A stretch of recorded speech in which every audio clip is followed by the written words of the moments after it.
Hello friends, வாழ்க வளமுடன். Welcome to ஜோஷ் சமையல். இன்றைக்கி நம்ம கிச்சனில் பார்க்க போகிறது பாப்கார்ன் சிக்கன் எப்படி செய்யலான்னு. இது சின்ன பசங்கள்லேருந்து பெரியவங்க வரைக்கும் ரொம்ப பிடிச்சி சாப்பிட்ற ரெசிபி. இது எப்படி செய்யறதுன்னு பார்க்கலாம் ஃப்ரெண்ட்ஸ். வாங்க கிச்சனுக்கு. வீடியோ போகிறதுக்கு முன்னாடி நம்ம சேனல் சப்ஸ்கிரைப் பண்ணலன்னா சப்ஸ்கிரைப் பண்ணிக்கோங்க. பெல் ஐக்கான் ப்ரெஸ் பண்ணிக்கோங்க. அப்போ தான் நான் போடுற நியூ ரெசிபீஸ்க்கான நோட்டிஃபிகேஷன்ஸ் உங்களுக்கு வரும் ஃப்ரெண்ட்ஸ். வாங்க வீடியோக்குள்ளே போகலாம். இதுக்கான இன்க்ரீடியன்ட் மேரினேட் பண்ணுறதுக்கு ஃப்ரெண்ட்ஸ், போன்லெஸ் சிக்கன் இங்கே 250 கிராம்ஸ் எடுத்திருக்கேன். ஜிஞ்சர் ஒரு சின்ன பீஸ், கார்லிக் 2லேருந்து ஒரு 3 பல்லு எடுத்துக்கலாம். ஆனியன் ஒரு சின்ன பீஸ் இருந்தால் போதும். கர்ட் 1 கப், எக் ஒயிட் 2 எக்லேருந்து எடுத்திருக்கேன். சில்லி பவுடர் 1 டீஸ்பூன், சால்ட் உங்களுக்கு ஏற்ற மாதிரி போட்டுக்கோங்க. Pepper powder 1 teaspoon. இந்த இன்க்ரீடியன்ஸ் நம்ம சிக்கனை கோட் பண்ணுறதுக்காக மைதா 1 கப் எடுத்திருக்கேன். Cornflour 1/2 cup, chilli powder 1 teaspoon, jeera powder 1/2 teaspoon, pepper powder 1/2 teaspoon, salt அதுக்கேற்ற மாதிரி நீங்கள் ஆட் பண்ணிக்கோங்க ஃப்ரெண்ட்ஸ். ஸோ இப்போ நம்ம எப்படி இதை மேரினேட் பண்ணுறதுன்னு பார்க்கலாம். இங்கே சிக்கன் நான் 250 கிராம்ஸ் எடுத்திருக்கேன். ஆனியன், இந்த கார்லிக், ஜிஞ்சர் இது 3மே நான் பேஸ்ட்டாக அரைச்சிடுவேன். அரைச்சிட்டு இதில் இருக்கிற அந்த எசன்ஸை மட்டும் நான் ஃபில்டர் பண்ணி இந்த பேட்டரில் ஆட் பண்ணிவிடுவேன் ஃப்ரெண்ட்ஸ். ஸோ நம்ம இதை டைரெக்டாக ஆட் பண்ண போகிறது கிடையாது. இப்போ இங்கே நான் 1 கப் கர்ட் எடுத்திருக்கேன், அதை ஆட் பண்ணிட்டேன். அப்புறமா எக் ஒயிட் அதை ஆட் பண்ணிக்கோங்க. அதுக்கப்புறமா நம்ம பேஸ்ட்டாக அரைச்சி வச்சுருக்கோம் இல்லையா, பேஸ்ட்லேருந்து நம்ம எசன்ஸை நம்ம இதை ஃபில்டர் பண்ணி இதில் ஆட் பண்ணிக்கலாம். அதை ஆட் பண்ணி முடிச்சுட்டு 1 டீஸ்பூன் சில்லி பவுடர் அதை ஆட் பண்ணிக்கோங்க. அதை ஆட் பண்ணிவிட்டு 1 டீஸ்பூன் பெப்பர் பவுடர். இது பெப்பர் பவுடர் ஆட் பண்ணிவிட்டு நீங்கள் சால்ட் ஆட் பண்ணிக்கோங்க. உங்களுக்கு எவ்வளோ தேவையோ அதை ஆட் பண்ணிக்கோங்க. இது எல்லாத்தையும் நீங்கள் ஆட் பண்ணிவிட்டு நல்லா மிக்ஸ் பண்ணிக்கோங்க. ஏன்னா கர்டு இதில் கொஞ்சம் கட்டி கட்டியாக இருக்கும். அதனால் நீங்கள் நல்லா இதில் மிக்ஸ் பண்ணிவிட்டு சிக்கனை ஆட் பண்ணிக்கலாம் ஃப்ரெண்ட்ஸ். சிக்கன் பார்த்தீங்கன்னா உங்களுக்கு இந்த சைஸில் கட் பண்ணிக்கோங்க. ஏன்னா அப்போ தான் உங்களுக்கு நல்லா குக் ஆகும். ஸோ இந்த பேட்டரில் நான் சிக்கனை போட்டு நல்லா மிக்ஸ் பண்ணிட்டேன். சிக்கன் போட்டு நம்ம நல்லா மிக்ஸ் பண்ண பிறகு இதை நம்ம 2 to 3 hours ஃப்ரிட்ஜில் மேரினேட் பண்ணுறதுக்கு வச்சுக்கலாம். இப்போ நான் மேரினேட் பண்ணி வெளியில் எடுத்துட்டேன். 1/2 hour முன்னாடியே எடுத்து வெளியில் வச்சுட்டேன். இப்போ நம்ம இந்த சிக்கனை கோட் பண்ணிவிட்டு ஃப்ரை பண்ண போகிறோம். இப்போ ஒரு பெரிய பிளேட்டில் 1 கப் மைதா மாவை ஆட் பண்ணியிருக்கேன். அப்புறம் 1/2 கப் கார்ன்ஃப்ளவர் ஆட் பண்ணியிருக்கேன் ஃப்ரெண்ட்ஸ்.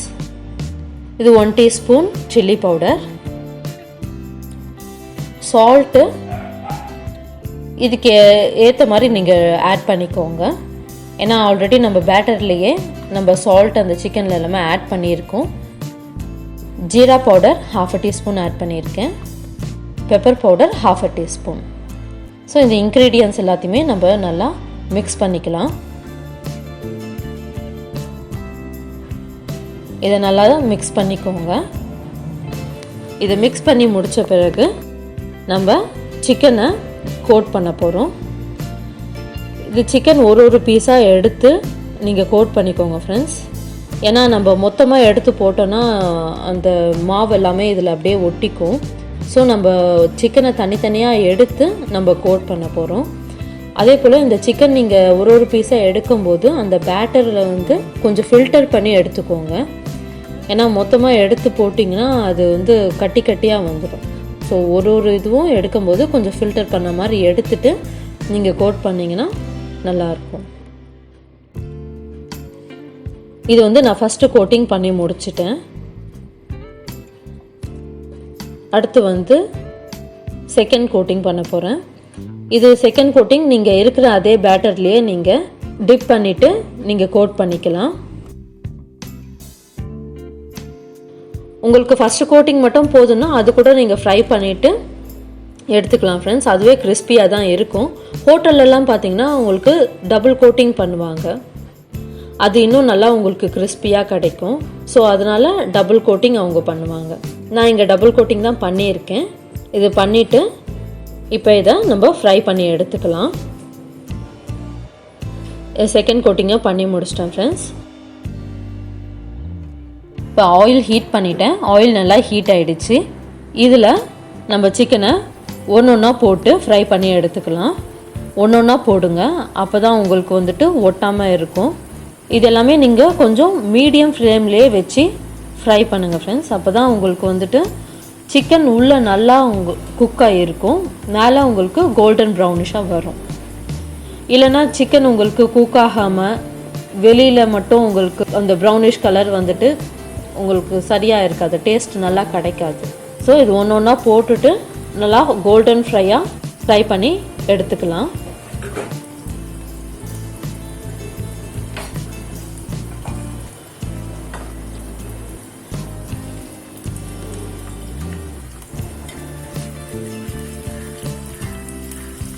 இது சிக்கன் பார்த்திங்கன்னா இப்போ நல்லா கொஞ்சம் ஃப்ரை ஆகிடுச்சு.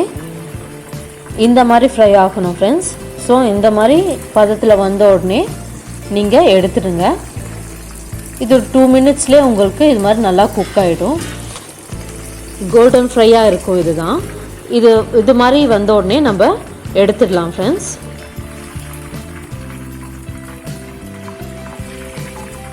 எடுத்துட்டு இப்போ நான் மீதி இருக்கிற சிக்கனையும் ஃப்ரை பண்ணி எடுத்துகிட்டு போகிறேன்.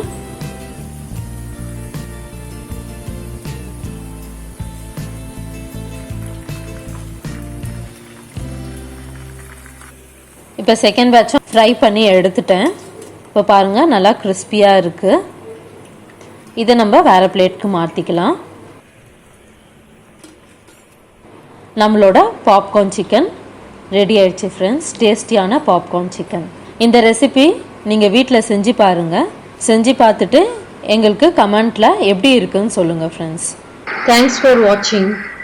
இந்த ரெசிபி உங்களுக்கு பிடிச்சிருந்தா லைக் பண்ணுங்க, ஷேர் பண்ணுங்க, ஜோஷ் சமையலுக்கு சப்ஸ்கிரைப் பண்ணுங்க. தேங்க்ஸ் ஃபார் வாட்சிங்.